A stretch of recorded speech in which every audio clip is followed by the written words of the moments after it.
Folks, you know, I'm going to be a real smug prick. And I just feel like I'm doing my victory dance because corporate media, oh no, yes, once again, they seem to be in a little bit of an because BSDNC, I mean MSNBC, they're hemorrhaging views because not only that, but a couple of their hosts are taking what we like to call a pay cut. Oh no. So Rachel Maddow's salary reportedly cut by $5 million. Oh, $5 million, Nick. Think about her I'm feelings. Concerned.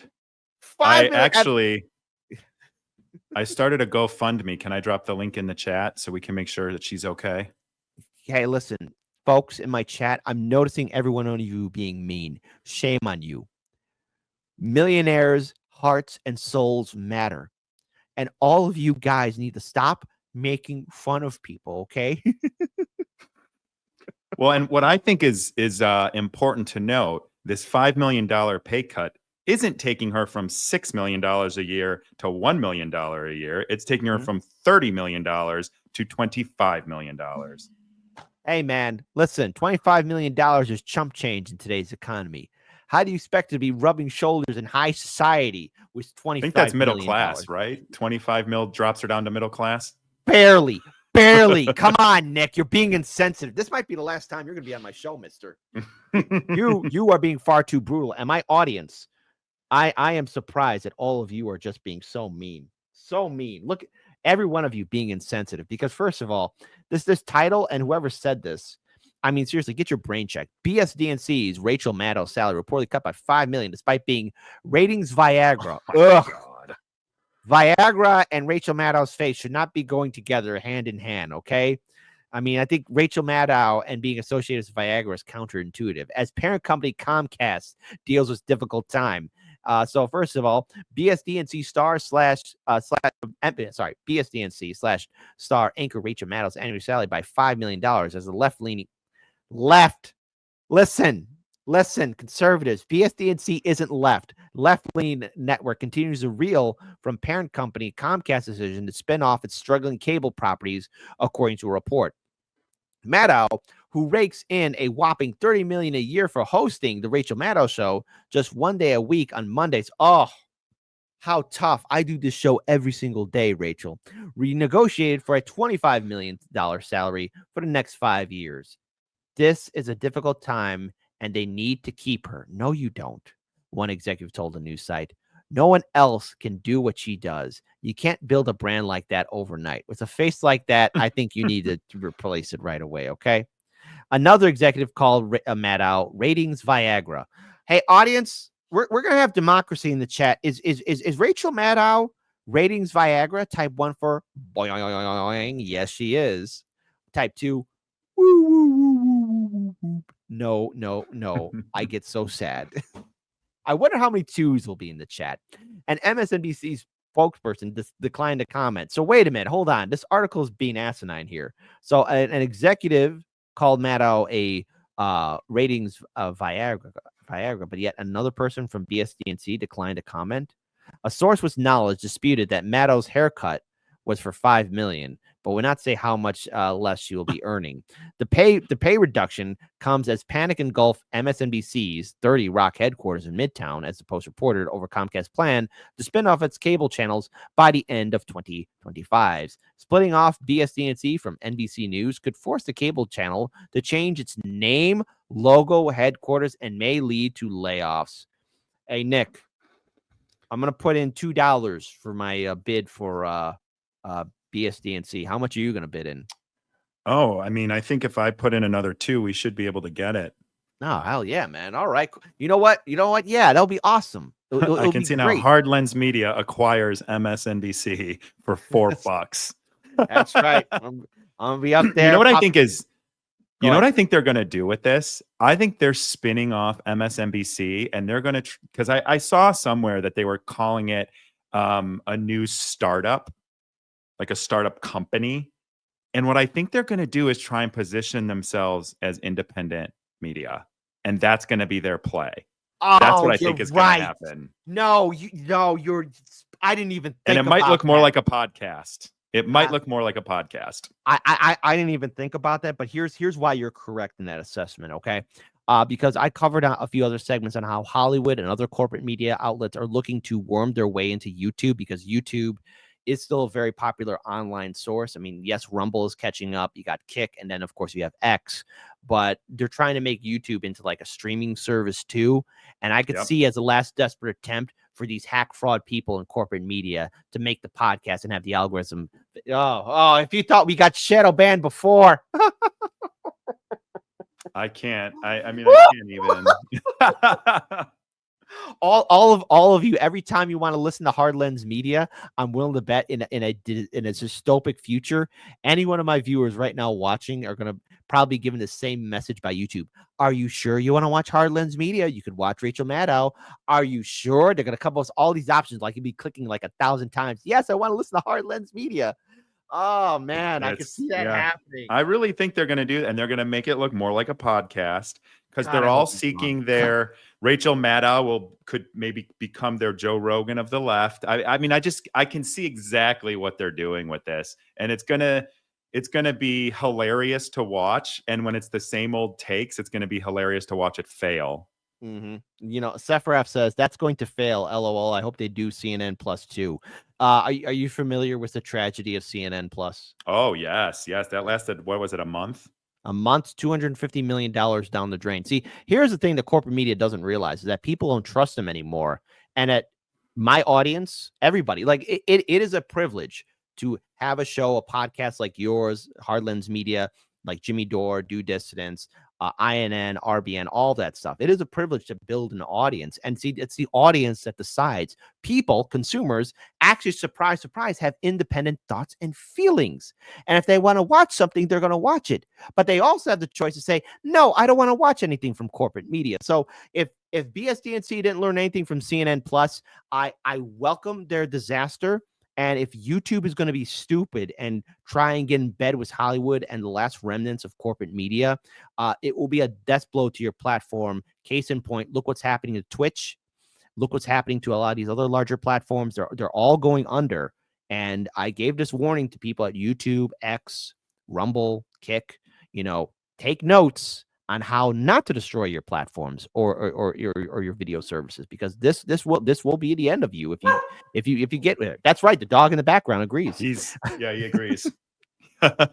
Maddow's new deal will keep her in the anchor chair on Monday nights and allow her to produce podcasts and documentaries. Oh boy, those will be sleep fests. They will be anti-Viagra. The network also plans to use her as a secret weapon on other shows when there's breaking news. The outlet at, oh yeah, a face like that is a secret weapon indeed. BSNC's ratings have tanked a whopping 54% in the days after President-elect Donald Trump's victory over Vice President Kamala Harris, a win that left MSNBC's staunchy anti-Trump hosts speechless. Yes, and we laughed at them. The ratings are down 40% from this time last year, according to the Nielsen data. We were so Harris propaganda that when she lost, viewers were shocked. Yes, of course. It turned into one giant circle jerk echo chamber. If MSNBC wants to be of service to its viewers, they can't keep them in fantasy land. Like, did you see recently David Pakman had like a meltdown kind of on social media? Yeah, didn't he lose like 5 million viewers? So, I don't know if he lost 5. I know that he lost 10,000. Not 5 million. Yeah, 5,000. I think I meant. No. Correction. It wasn't 5,000, because when I first reported it was 5,000, but the number advanced up to 10,000 paid subscribers. And he's like, where are you going? Where are you going? Like, of course. Do you remember? I think you had stepped away, but on election night coverage, I picked David Pakman to be the biggest meltdown of online media, independent media personalities, and I kind of think I won. I did. You know what? Everyone was like, no, he's too poised. I think this is when you were eating your steak. Everyone's like, no, he's too poised. He always holds it together. And I was like, I think this is going to be his breaking point. I don't listen to him very often, but when I do, I could sense the blindness to what was really going to happen in that election. And he was all on board with Kamala. And I think that, even the most poised people have their breakdown moment. And I think he might have had his. Oh, wow. Okay, I have to listen to that 8-hour podcast again, because that was a lot of fun. But I got to find. But I think you're right. It's like because by the way, shout out to Daniel. He cooked some awesome steaks on election night. So it might have been Daniel, who was filling in for me when when we were covering that election night. So if that is the case, everyone, mandatory emoji celebration for Nick. But hold on, before we get there, because it gets even better, because you have people, and again, BSDNC wants to wonder why people don't take them seriously. My favorite Logan Roy quote: "I love you people at corporate media, but you are not serious people," because here is just a 45-second meltdown because they're triggered about X and its popularity. Bought X and turned it into the social media arm of the MAGA movement. And we all sat there right in the middle of it during the campaign, possibly not realizing that we're sitting there like fat chickens, just getting attacked all day and just being part of this MAGA messaging. However, the fat chickens. Oh, fat no. chickens.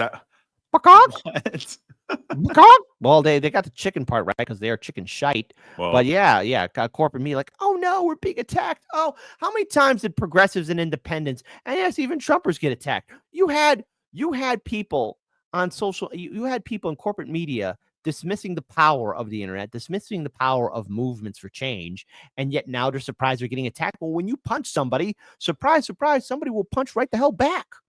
Election's over. Everybody's getting smarter and better. I'm not sure that the right idea is to leave Twitter and just go to Blue Sky, a friendlier place, because then we remain in our echo chambers. I don't think that you should necessarily stay in Twitter every day and battle it out and let yourself doom scroll of all the hate coming at you. But I want to see it. I want to read what's happening there, right? And so I think at least staying in those spaces is important because I want to hear the other things. Eddie, Elon. Yes. So they're panicking. They're the fat chickens, folks. They're fat stuffed plump chickens. Nick, I know you want to say something. Go ahead, buddy. Oh, I was just thinking how these meltdowns of the media are almost as good as the meltdowns that people are having on TikTok and Instagram over this election, over X, like just getting triggered by anything that possibly disrupts their view of the world. I got one of my viewers, let's just say he's part of my elite scout sniper program on X, who messages me or like makes me aware of when there's a meltdown to check out, and I got a whole Twitter file of meltdowns now. Like I got binders. And you know what? Keep at it. Keep on good hunting, soldier. Keep being a good soldier. I got, like I said, I have a legion, okay? And these meltdowns on TikTok have been funny, but really, really sad. It's like I laugh and then I get sad. Then I laugh again. Because these are people who are, but the thing is, they watch corporate media, and here's now CNN, I think one of the first major corporate media outlets that will go belly up as they're acknowledging that their downfall is here. So I want to play this video in its full entirety. Before I do, do you want to add in anything? So yeah, just one thought that I had. The whole point of, or the whole process of CNN and MSNBC and all these places going belly up, it is funny because capitalism is really the make money at all costs, right? Making money first, profits first. And that's what CNN and MSNBC were put in place to protect. And it's the thing that's also causing them to completely go bankrupt because they have to participate in it and no one wants their product. And I find that hilarious. Oh yeah, no. Well, but see, the thing is, like, of all the outlets, this is my prediction. I think Fox News will be the last one standing. For sure. Yeah, for the only sure. downside is a lot of their viewers are like Gen X or older, and they're just gonna like organically pass away. And I think that's gonna be the biggest struggle for that station. They've got to outlast. I don't know too much for Gen X. I know a lot of Gen Xers that give a middle finger to corporate media, but I mean, boomers probably the way. Probably. But even then, like they're losing their audience. I mean, the only time I see CNN being viewed is at either at a hospital or at an airport, and that should be considered torture. That should be considered a crime, you know. But nonetheless, I posted a new poll: will CNN and MSNBC go bankrupt? Please engage with the poll. You know, not the stripper poll, but there you go. Let's go and play this video. So one of the big reasons he bought Twitter/X is because he wanted to make it his own platform, remake it in his own image. And I think this really gets at it. Look at this. The party ID among those who regularly use X/Twitter for news. Back in 2022, 65% of those who regularly use Twitter/X for news were Democrats. Just 31% were Republicans. Look at where we are today. Just a completely different picture. Now it's basically split between Democrats at 48%, Republicans at 47%.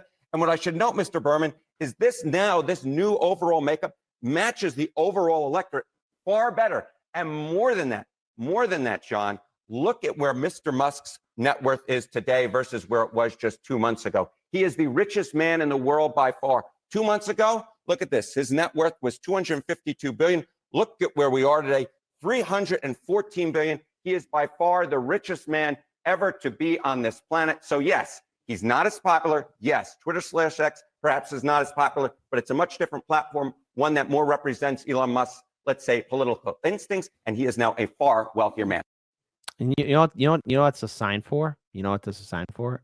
And Nick, maybe you can correct me on this one, but this is what it looks like. This is CNN. Please, Musk, please buy CNN. We don't want to go broke. Please buy us. Please, with a cherry on top, please buy us.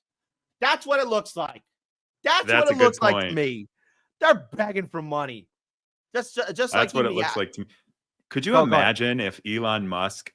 This is where I wonder what would happen if like the mask was off and these people who are just talking heads would actually be able to speak freely, if it would be the same stuff, or if they actually have these stupid concepts and ideas about things. I would say we have seen it, and I don't want to give him too much credit, but he's my favorite Italian newscaster.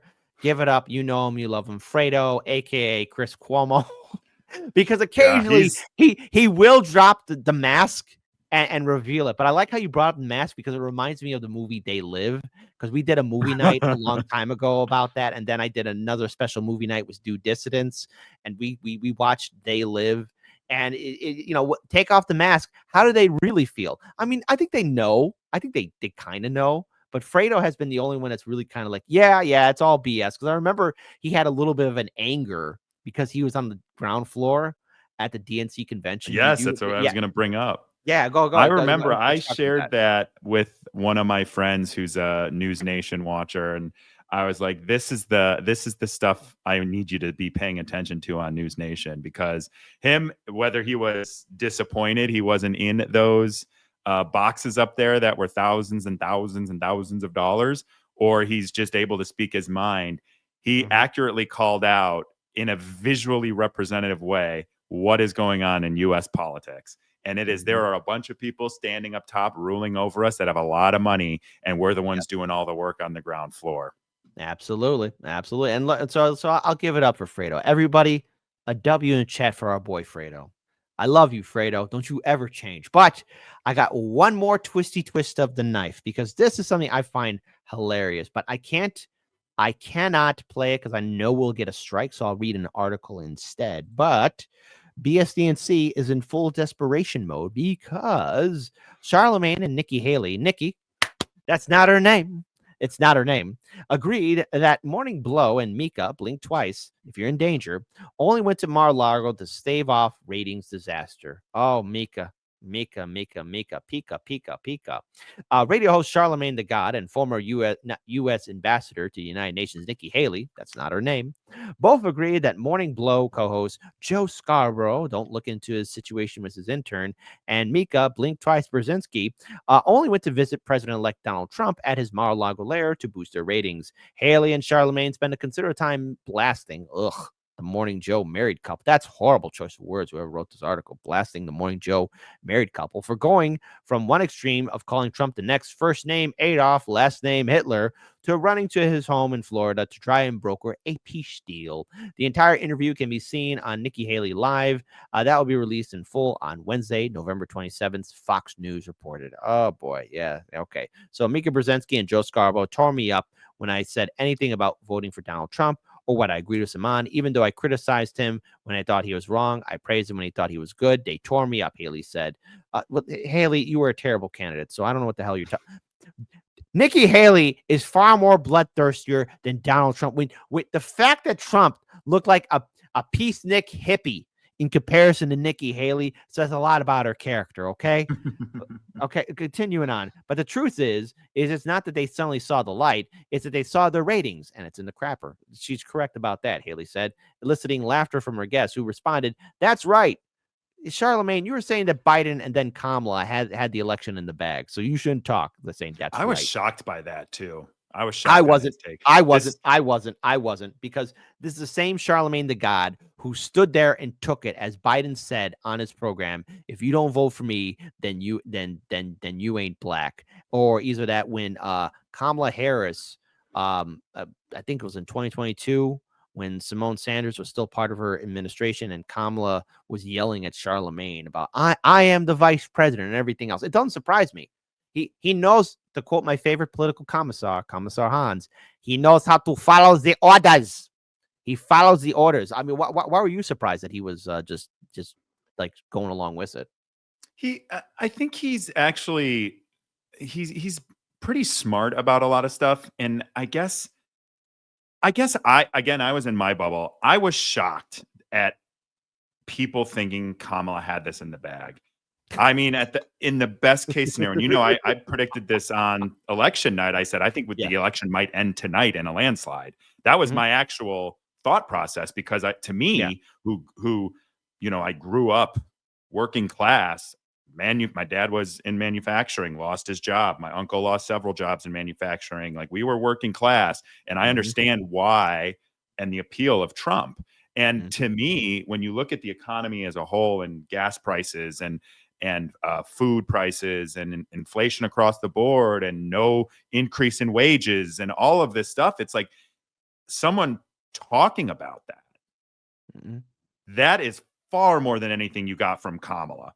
And Kamala's appeal, even to first-time home buyers of the $25K tax credit or whatever that is, that's not to a base of working class people. That's to a base of white collar people who are in the upper middle class and have their white collar jobs and can probably afford to put a down payment on a house anyway. They're the ones that have been able to move the last few years with interest rates as high as they are. So to me, just, I guess, the level of shock on people who have some independent thoughts, independent shows, to really think that this wasn't at least going to be close, it blows my mind. But I guess I'm in a different bubble. I think I get a good perspective of everything, but I guess that's not always the case. So he was surprising. Even honestly, like, I struggle with Mr. Kyle Kalinske these days, but even him buying into that was like eye-opening to me, no pun intended.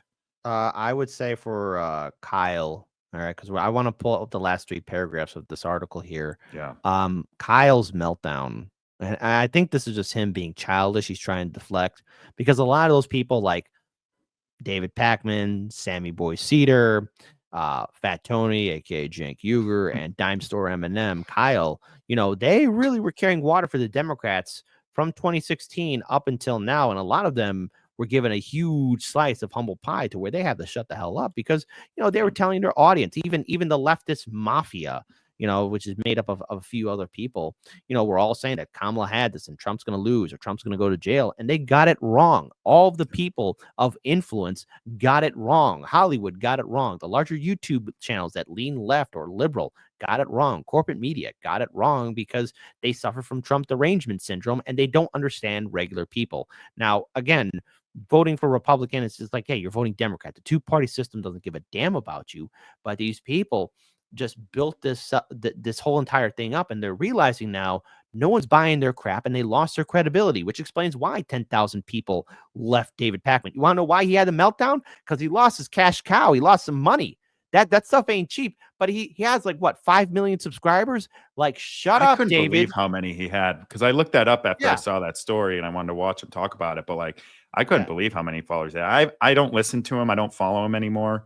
I don't even think I unsubscribed. I think I got unsubscribed at some point over the last few years. But he might as well be on MSNBC. He might as well be on CNN. And I think, that's all I got on that. Well, what it is you have, people like David Pakman. You have 5 million subscribers or more. Like, shut up and enjoy your slice of pizza.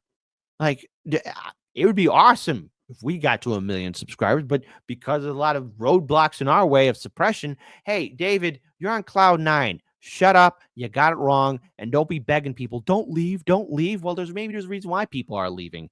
And in case in point, why corporate media like BSDNC, they're leaving too. The viewers are leaving. A source told Fox News that MSNBC employees are largely disdainful of Scarborough and Brzezinski. I bet they're a real pain in the ass to work with, telling the outlet that it feels like they are just opportunistic. MSNBC contributor and Washington Post columnist Jennifer Rubin has urged liberals to boycott Morning Blow. Oh, Jen, shut up. You're not popular either. Investigative journalist Glenn Greenwald eviscerated the team in an X post. I know there are many contenders, but Joe Scarborough and Mika Brzezinski are the two most pathetic worms in corporate media. Ooh, they will do and say anything to feel close to power. They both worshiped Trump in 2015. People forget that and only turned against him when he wouldn't pick Joe as VP. After being called out for their Monday broadcast explanation of why they met with President-elect Donald Trump at Mar-a-Lago on Friday, host Scarborough and Brzezinski promised to do their best in the future to encourage viewers to take it day by day. Up the wazoo. Up the wazoo. Well, no one has to take it. No one has to listen to you. And people have every right to abandon corporate media. So are we at the downfall of corporate media, of it going bankrupt? Well, according to this one online poll that I have in the live stream chat, 83% of the audience says yes. 17% say no. Ooh la la. Nick, any other final words? Good riddance. Yep. Don't let the door hit you where the good Lord split you. Radio station just censored the word devil. Clearly, we are on a different level. I guess you wouldn't notice all the rolling boulders crashing past your shoulders when you're taught to shift your focus lower, scream at all the pebbles. Cheering on the bombers because you can't abide the rebels. But I bet you'll wring your bloody hands when all the dust has settled, when the last little limb is pulled from Gaza's twisted metal. Then you can say how you were led astray, and never once in all your days would you have knowingly supported all the genocide for which you clapped and prayed. But they baited you with unconfirmed blurbs about babies until you were filled with rage. Yet someone told you babies had been starving, bombed, and caged for nearly 80 years in Gaza, and you looked the other way. So regret, but make it fashion. Go and pluck that final petal off a hyacinth on Instagram for every kid they kettled. Every son that Israel imprisoned when they're little, that they tortured for a decade, then surprised with their acquittal. And when they got released and saw their parents, and whenever siblings hadn't met the missiles, they stared right through their middle. Their eyes don't seem to focus, and their words are all but dribble, like they're pondering the darkest riddle. That is, how many false flags does it take to make humanity inhuman and uncivil, distorted by the revel? The crooked slant where Israel contorts into America, Biden bathing Bibi in a bloodbath in the bevel. I opened up my feed, and I saw children disassembled. Turned some music on, and heard the station censor devil. Imagine thinking Doja Cat's a threat to moral fabric in the single largest terror cell that ever felled a temple, that ever sparked a cleansing, that ever burned a market, that ever raped with bayonets or carpet-bombed apartments, that ever turned your water off and left you in the darkness, left you doing surgery on children while they're conscious. You sing the devil's praises every time you sing our anthem. You sing a hymn to him that watched us birth 1 million phantoms. You'll proudly wave his flag, and yet you will not name the devil? Well, clearly, we are on a different level. I can give you names, shit, I'll give you several. They say the devil wears a different face for every general, like a composite of the char he brought to fields of emerald, and the wail of every childhood we made ephemeral. So who else has left the stain of blood on everything they touch? Who else can starve civilians and they don't so much as blush? Who else has paid for Gaza being flattened into dust? If there's ever been a devil on this earth, then it is us. That's U.S. What an ugly couple letters. Feeding shit and ignorance to those it chose to tether. From the river to the sea, both are slowly growing redder. For the devil that you know just knows you better. It knows every gut reaction it could ever make you feel. It knows fear is that which wakes you up and gets you on your wheel. It knows just the kind of story that will justify its war. And the scripts are wrapped for World War IV. So just imagine my surprise to give the radio a listen And to hear such pious morals out of Zionists and Christians that they'd take the devil's name and try to clip it from existence while they carry out his bloody business. You would wave a fascist flag, and yet you honor not your Iblis? Name you not Apollyon? Hush you now your witness? Bleed the name of Belial till tongue is rolling listless in the man-made mouth of Mammon, as Lamia's whispers listen. When carts are wheeling bodies through the cities that we crushed, and the very air is rotten with decay of all that was, who else would censor devil yet behave as Legion does? If there's ever been a devil on this earth, then it is us. U.S., but not a unity of souls. More a mass of corporations turning houses into holes, turning people into puppets, turning puppets into mold, turning mold into nutrition bars worth their weight in gold because they're bombing every bakery and burning every field with phosphorus that never once has wanted for a meal. The devil wears a mask and it delights in the reveal, in that moment where the face is let to peel. We do not love the underdog. We do not cheer the rebels. We lust for all their blood until the dust has finally settled. Then pity just ourselves that we were so misled to revel.